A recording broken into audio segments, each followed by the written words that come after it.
సభలో మా డిమాండ్స్ వస్తే ఇస్తారేమో అని 2-3 డిమాండ్లు రాసుకున్నాను. వాటిలో 3వ డిమాండ్, దయతో డిఎస్సి నోటిఫికేషన్ విడుదల నాడు ఉన్న పాత పెన్షన్ విధానాన్ని మాకు కొనసాగిస్తున్నట్టు నియామక ఉత్తర్వులో స్పష్టంగా పేర్కొనండి. ఇదే మాకు చాలా ముఖ్యమైన విషయం, పెన్షన్. సో ఈ ఫోరం 10 ఏళ్ల క్రితం మీకు కనపడి ఉండొచ్చు, కానీ ఫోరం కింద ఒత్తు తీసి పక్కన రాగి దీర్ఘం ఇచ్చి పక్కన టాప్ పెడితే వచ్చే పోరాటం 20 ఏళ్ల కింద మొదలైంది. ఈ గుండెలోను అక్కడ కూర్చొని ఇంకొన్ని గుండెలో మనం ఎక్కడెక్కడో బతుకుతాం. ర్యాండమ్ గా చూస్తే ఏ 2 జీవితాలకి సంపూర్ణమైన పోలిక కనబడుతుంది.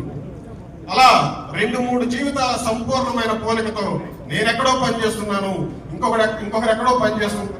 ఆ విధంగా 2016 జూలై 31న భాష్య విద్యా సంస్థల్లో నాటి ఆర్జేడి గారు, నేటి అడిషనల్ డైరెక్టర్ గారు శ్రీనివాసరెడ్డి గారి సహకారంతో ఒక మిత్రత్రయం మన కోసం ఈ ఫోరాన్ని స్థాపించింది. గోపిదేవ శివశంకర్ గారు, గురు బ్రహ్మ గారు, రాజేష్ గారు. గోపిదేవ శివశంకర్ గారు మనందరికీ తెలుసు, గురు బ్రహ్మ గారు అక్కడే ఉన్నారు. ఒక్కసారి నిలబడితే మీరందరూ చప్పట్లని అందుకోవాల్సిందిగా కోరుతున్నాం. నాడు మొదలైన ప్రయాణం ఆనాడు మనకు ఆనాటికి మెమో 57 లేదు. మెమో 57 లేని కాలంలో ఈ రోజు మనం మెమో 57 మనకి ఎంత జీవాయుధంగా అయిందో మనందరికీ తెలుసు. ఆ మెమో 57ని సాధించే క్రమంలో కోర్టుల ద్వారా సాధించాం. అది మొట్టమొదటి ఆలోచన చేసింది డిఎస్సి 2003 ఉపాధ్యాయుల ఫోరం. ఆనాడు కోర్టుకు ఎక్కింది. ఆనాడు ట్రిబ్యునల్లో జస్ట్ మా తీర్పు రాబోతుందన్న సందర్భంలో నాటి అనుభవాలేమో ఇంకోటో ఆ తీర్పుని పొందడంలో కొంచెం మిస్ అవడం జరిగింది. అదే ఆనాడే తీర్పు వచ్చి ఉంటే ఈ దేశానికి మెమో 57 దిక్సూచిగా ఈ ఉపాధ్యాయుల ఫోరం, ఈ ఉద్యోగ ఉపాధ్యాయ మరియు పోలీసుల సమాఖ్య నిలిచి ఉండేది. సో ఆ విధంగా కొనసాగుతున్నటువంటి ప్రయాణంలో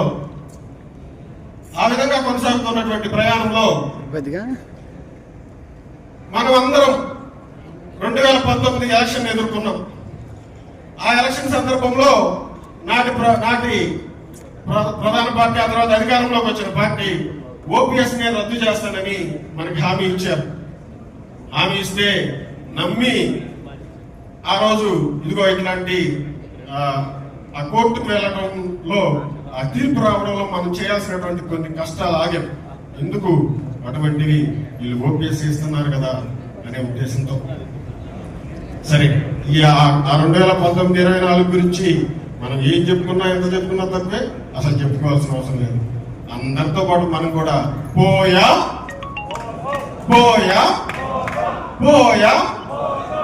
మోసం పిలిపించారు, మధ్యలో పిలిపించారు, మీకు ఇచ్చేస్తున్నాం. అసలు యాక్చువల్గా చెప్పాలంటే ఈ 2 ఏళ్లలో కష్టపడిన దానికంటే అప్పుడు చాలా కష్టపడ్డాం. పొద్దుటి నుంచి వెళ్ళి 6ంటికి వెళ్ళి నైట్ 9ంటికో వచ్చేవాళ్ళం. వాళ్ళ ఇళ్ళ నుంచి, వాళ్ళ ఆఫీసుల నుంచి వారంలో 3 రోజులు ఇచ్చేసాం. అయిపోయింది, ఇచ్చేసాం. మాకు సపరేట్ పెట్టుకోవాలి, మాకు మీరు పని చేయాలి అని చెప్పి పిలుచుకొని, పెద్దలందరూ పిలుచుకొని చెప్పారు. గడిచిపోతున్నాయి. ఎలక్షన్స్ వచ్చాయి. ముందు మన మైండ్ మనకు వింటే కదా మనం చెప్పిన వాటిని నిలబెట్టుకునేది. సో అక్కడ ఆ పరిస్థితి లేదు, చెప్పిన వాటిని నిలబెట్టుకుని మనం జూలై 18 జిల్లా ఆందోళనలు చేపట్టిన టైంలో భూమి ఆకాశం ఏకం చేసి అశోక్ గారు. దురదృష్టం, అలాంటి వారు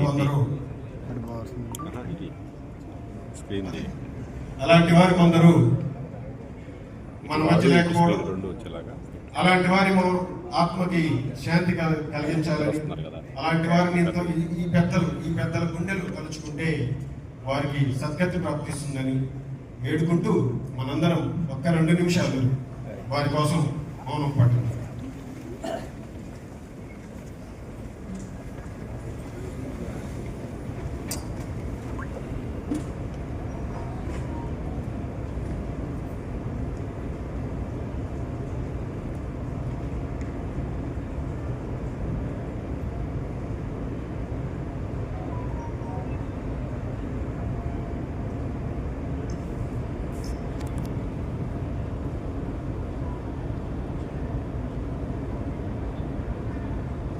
థ్యాంక్ యూ ఫర్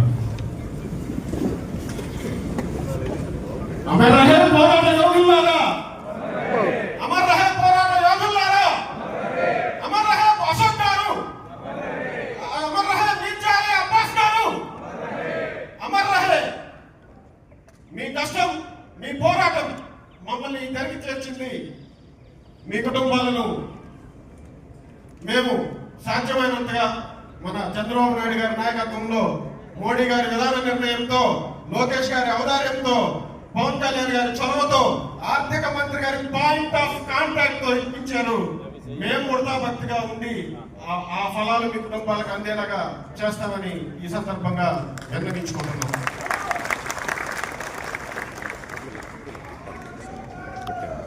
జోహార్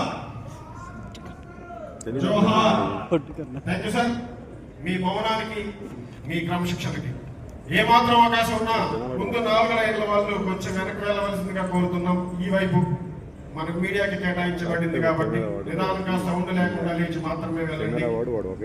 మన ఆద్యంతం సభ ఎలా సాగాలంటే కింద పడ్డ కుంటు సూది టంగు మట్టు మోగునట్లు, నేల పడ్డ పాల చుట్ట మగిలి ఎంతగా తోడుకొనున్నట్లు అన్న విధంగా అంతా సైలెన్స్ గా ఉందాము. ఎక్కడ బయట మనం తిన్నగాని ఏదైనటువంటి వ్యర్థ పదార్థాలు లోపల రాకుండా చూసుకుందాము. డిఎస్సి 2003 ఫోరంకి, ఈ ఉద్యోగ ఉపాధ్యాయుల సమాఖ్యకి పాత పెన్షన్ ఇవ్వడం కరెక్టే, వెనక్కి తీసుకోవాల్సిన అవసరం లేదు అని మన పెద్దలందరూ అనుకునేలాగా మనం క్రమశిక్షణ పాటిద్దాం. స్టేజ్ మీద ఉన్నటువంటి పెద్దల గురించి ఒక మాట చెప్తాను.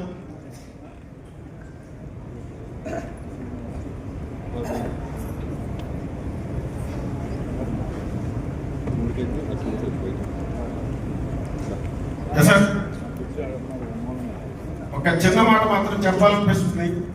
మా శోకాన్ని తీర్చిన అశోక్ బాబు గారికి, మా కష్టాన్ని ఆలకించి మాకు ఓపీఎస్ ప్రసాదాన్ని అందించిన రాజేంద్ర ప్రసాద్ గారికి, శాంతక నామధేయులైన చిరంజీవి గారికి, మా అందరి హృదయాల్లో చిరంజీవిగా నిలిచిపోయే చిరంజీవి గారికి, ఈ వెలుగులు లైట్ల వల్ల కాదు, మన జీవితాల్లో శ్రీకాంత్ గారు తెచ్చిన కాంతి. ఏ పనికైనా యా ఎస్ అంటూ మన పాలిటి రాముడిగా కృష్ణుడు. 2024 అంబేద్కర్ జయంతి, గుంటూరు గీతా రేజెన్సీ నాడు మెమో 57 వచ్చిన కాలం అది. మెమో 57 యాక్షన్ కమిటీ అని చెప్పి ఏ విధమైన పేరు మీద, జనాల మీద మోహం లేకుండా నడిచి మనకి మెమో 57 అంది వచ్చిందని మెమో 57 యాక్షన్ కమిటీ అనే పేరుతోటి అన్ని డిపార్ట్మెంట్ కలుపుకొని మొదటి సమావేశం పెడితే ఆ రోజు